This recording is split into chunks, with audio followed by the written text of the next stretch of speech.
nous auditionnons aujourd'hui avec la délégation des droits des femmes, Monsieur Erwan Balanant, rapporteur, Madame Sandrine Rousseau, présidente de la commission d'enquête relative aux violences commises dans le secteur du cinéma, de l'audiovisuel, du spectacle vivant, de la mode et de la publicité. Je vous remercie de votre présence et surtout pour votre précieux travail. Il y a un peu plus d'un an, le 14 mars 2024, lors d'une audition commune déjà avec la délégation aux droits des femmes et celle aux droits des enfants, nous accueillons à l'époque Judith Godrèche afin d'entendre son témoignage sur la situation de vulnérabilité des jeunes mineurs au départ dans le milieu du cinéma.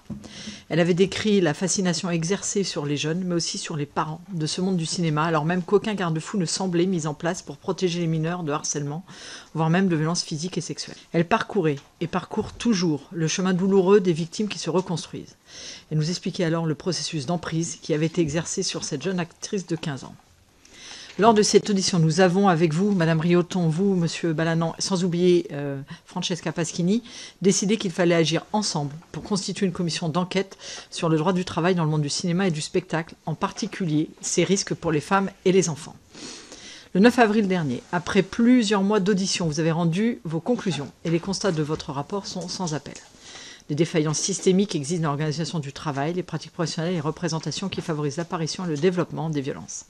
De plus, le silence est entretenu par la peur de représailles professionnelles et par la protection domestique des agresseurs de la part de leurs pairs. Je vous remercie d'avoir accepté notre invitation pour échanger sur votre travail inédit. Sur vos 86 propositions, une vingtaine concernent la protection et l'accompagnement des mineurs. Et je vous remercie pour votre implication sur cette problématique. Vous consacrez notamment un anglo-mécanisme spécifique pour la protection des enfants. Je vous demanderai donc, en tant que président de la délégation aux droits des enfants, de développer vos propositions sur la protection des mineurs et comment surtout vous envisagez de les mettre en place.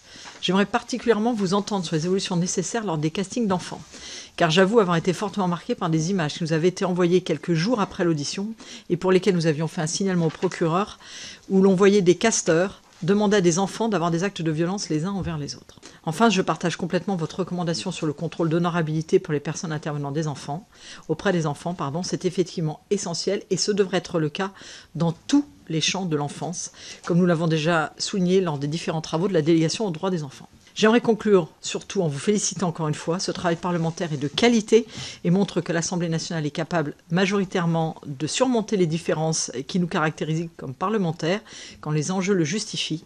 Et je formule le vœu que ces travaux nous inspirent tant sur le fond que sur la forme et sur la méthode. Je vais laisser la parole à Madame la Présidente de la délégation aux droits des femmes.